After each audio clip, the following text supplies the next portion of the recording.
Jannatga birinchi bo'lib Muhammad Mustafa sallallohu alayhi vasallam kiradi. Imom Muslimdan keltiriladi, Rasululloh aytadilar: "Birinchi bo'lib jannat eshigini qoquvchi menman." Rasululloh borib qoqadi eshikni. Jannat eshigiga kelaman, uni ochilishini talab qilaman.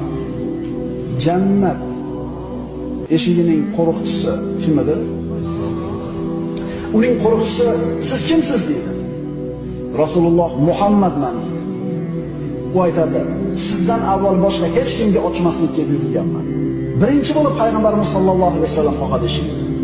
Sahih hadislarda keltiriladi, anbiyolardan keyin birinchi bo'lib jannatga kiradigan oddiy inson Abu Bakr Siddiq roziyallohu anhu.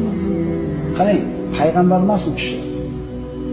Lekin payg'ambarimiz aytganlar: "Vallohi ma watiyal arda khayrun ba'dal anbiya min Abi Bakr Siddiq." Aw kama qala Rasululloh. Allohga qasam,